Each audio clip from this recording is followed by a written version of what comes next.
When I started thinking about the content of this first TEDdy Talk, one of the most important things to me was that it had to be relevant. That became even more important when I realized that the new normal for schools in the fall may not include students in physical buildings like we're all used to, but will likely include virtual teaching and learning. This will indeed be a challenge for students, teachers, parents, and most certainly the building level principals. School administrators everywhere will be facing an unprecedented time, and yet they'll still be charged with supporting and growing teachers in order to increase student achievement like they always have. I ran across this quote last week that said, "When it's hard to know what will happen, it's really hard to know what to do." But the challenge I've come to see is even more fundamental than that. One has to decide whether one's fears or one's hopes or what should matter most. This reminded me of a story from Randy Pausch's book, The Last Lecture. It's entitled Be the First Penguin. We at NIET have used this story as a literature connection in some trainings over the years, but I find it has especially strong significance and relevance here.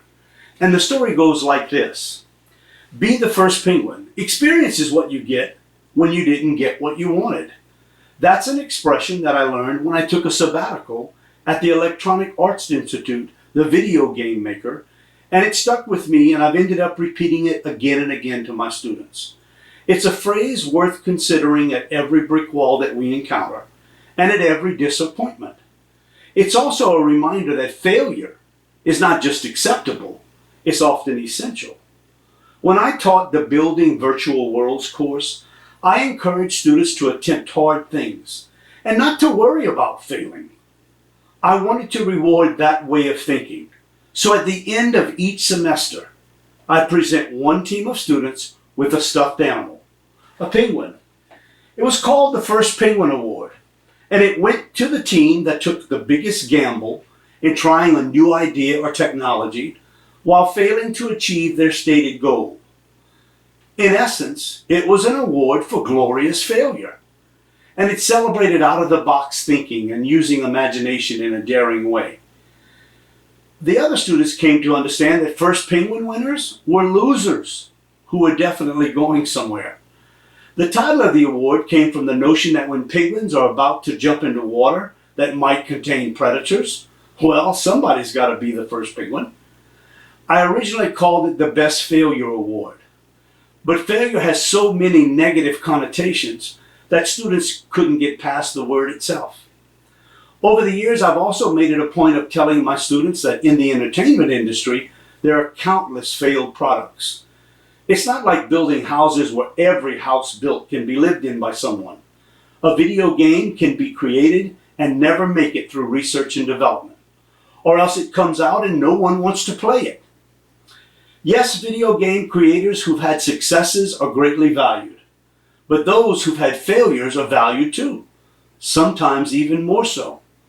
Startup companies often prefer to hire a chief executive with a failed startup in his or her background. The person who failed often knows how to avoid future failures.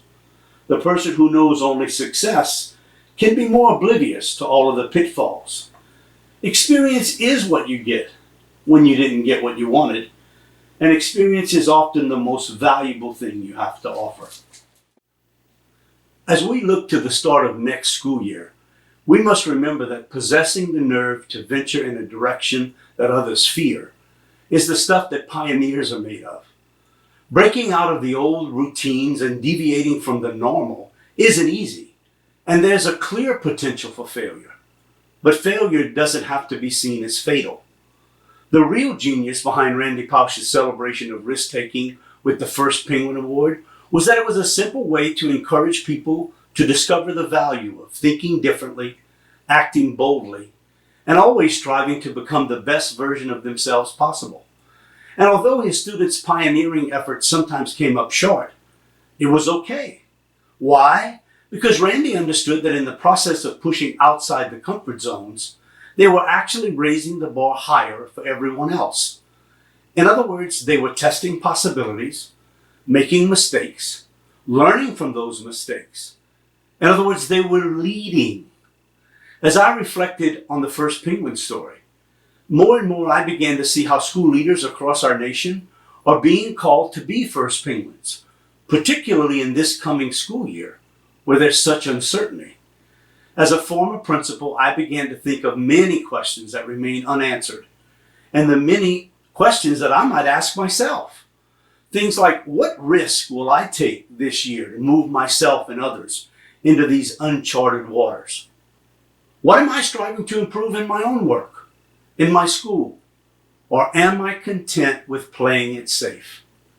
What could I do to reward risk-taking behavior in my school? How might that make a difference?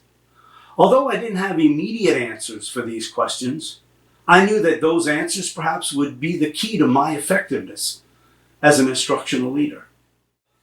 A past principal from New York, Tony Sinaias, once said, I came to the conclusion that if I were going to be an effective instructional leader, I had to focus on my own learning. I had to model for those around me what I was expecting, which was continuous learning and growth. I had to pause, reflect, and learn. I was a lead learner, he said, because I was modeling the importance of learning through my own daily actions, supporting and facilitating the learning of those around me. He went on to say that we must actively model the kinds of reflective practices that define learners and learning by increasing our own knowledge base so that we can support and challenge everyone in our buildings, and by proving that everyone, regardless of their position, can improve. This, my friends, does not happen by accident. It's the result of intentionality and commitment by the principal. It also doesn't happen without taking risk or the possibility of failure, not getting it perfect or exactly what we wanted, especially this coming school year. We will need to reward teachers who try innovative, strong ideas that don't necessarily turn out exactly like they wanted or the way we wanted.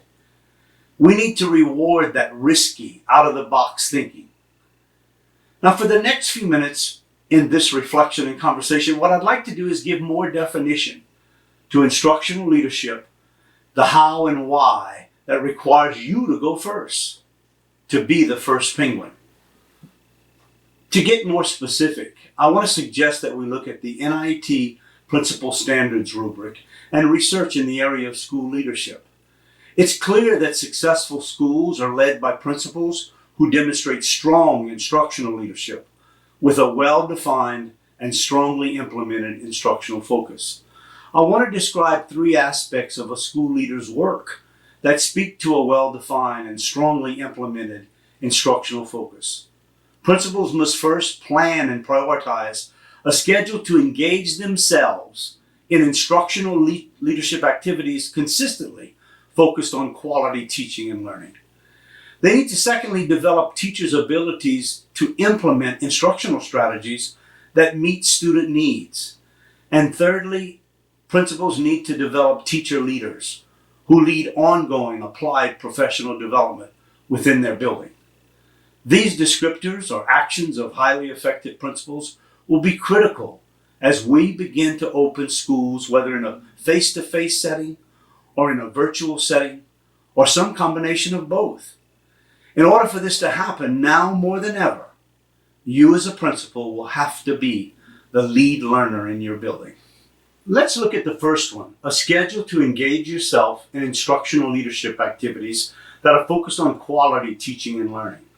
Being the instructional leader on the campus, a principal's presence in classrooms, professional learning community meetings, planning meetings, and all of these things are vital. These practices allow principals to strengthen their instructional expertise.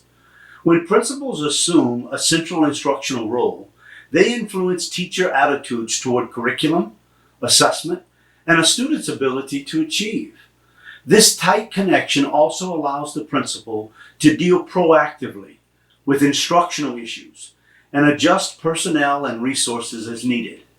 A practical thing that principals might consider in his schedule would be to engage himself in instructional leadership activities that could be organized, meaningful learning walks.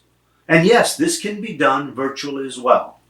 I was not always a fan of the learning walk or the instructional walkthrough, but that's because they were typically done without purpose, or nothing was done with what was found. It is important that principals engage in several meaningful learning walks each week, starting with what we're expecting or need to see or hear as we walk into classrooms, as compared to what we actually see and hear, whether it be a virtual walk or an in-the-building walk, based on the rubric that we're using to grow and support teachers. We must ask ourselves, are there gaps, and how can we address those gaps? These learning walks should not be focused on compliance and accountability, but rather on growth and support for teachers. You should use the information or the data collected to help frame what professional development for your teachers will need to look like for things to improve. These learning walks reveal that in many cases, there are gaps in the understanding of some of your teacher leaders or ourselves as principals, which have been hindering our ability to provide appropriate support for teachers.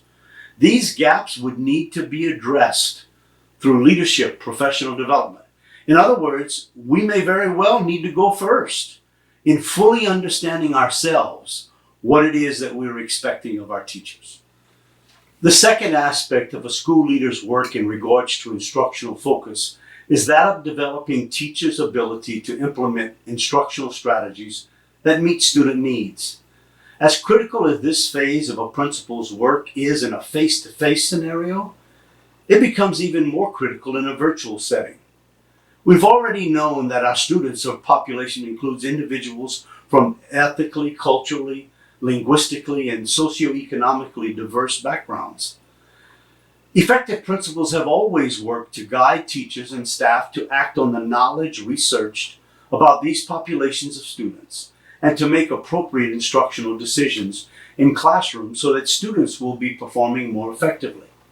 Data and communication are key as a principal monitors instructional strategies, provides feedback, and assists teachers in understanding how students learn. Without a doubt, this will become even more critical this coming school year if even part of our work extends into the virtual world. Teachers will need lots of support in learning with subject-specific virtual strategies that will meet the needs of a wide range of learners that are entrusted to us. As principals, we will need to encourage them to take risks and jump in, even when they're not comfortable where they are. Principals will also need to recognize and affirm teacher efforts when this occurs, even when the results may have fallen short of expectations. We will want to learn from those experiences. But also remember, you simply can't support what you don't know. This means that you as the principal and your leadership team need to think about your own professional development as you try to grow teachers' ability to implement instructional strategies that meet the needs of students, especially in a possible virtual setting. Decide what you need to think about as you plan to go first as a leadership team so that you are in a better position to support the rest of your staff when it comes to implementing instructional strategies that meet the needs of our students. But remember too that you can't do it alone, which brings me to the third aspect of a school leader's work that speaks to a well-defined and strongly implemented instructional focus, and that is developing strong teacher leaders within your staff who can lead ongoing applied professional development within your building. Successful principals know that working alone makes meeting instructional goals much more challenging. A vital responsibility of an effective principal is to invest in teacher learning, and this can best be accomplished through growing teacher leaders across the campus and investing in true sustainability. In distributing leadership across a team of leaders, principals can provide professional development and collaborate with teachers and other stakeholders to analyze and problem solve challenges that are related to instruction. Teacher leaders can provide insight and be strong resources for their colleagues and the principal as they work together to build teacher instructional capacity and raise student achievement. Again, this becomes especially important with the anticipated need for more virtual learning and stronger development of teacher skills in this area. Teacher leaders from within the school are well positioned to help move colleagues out of their comfort zone and will increase the likelihood of transfer and sustainability of this new learning within their building. Teacher leaders will be able to help classroom teachers through the use of the same self-reflective questions that we spoke about earlier for ourselves as principals. Remember those? They were, what risk am I willing to take this year to move myself and others into these uncharted territories? What am I striving to improve in my work, in my school? Or am I content with playing it safe? What could I do to reward risk-taking in my school? How might that make a difference?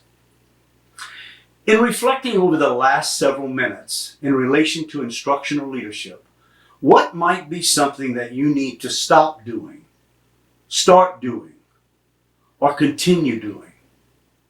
In other words, what might you consider to stop doing in your present role? Ask yourself, what are those things that I've been doing because they're comfortable or keep me in my comfort zone? What might you start doing to strengthen your instructional leadership? Ask yourself, what are some risky actions that would strengthen me as an instructional leader and take me beyond my comfort zone and help me to grow as I support my teachers? And finally, what should you continue doing in your role to support your teachers? Ask yourself, what can I do to encourage my teachers to be risk takers or first penguins for the benefit of our students? I'd like to close our talk today with a quote by Michael Fullen. And Mr. Fullen says that leaders learn and lead in equal measure. They help scores of others do the same. This is the deep meaning of a learning system. They are full of people who see new learning as the norm, who know that you can't lead without learning, and who seek breakthroughs by mobilizing these capacities in others. Good luck, stay safe, and have a great year. Thank you.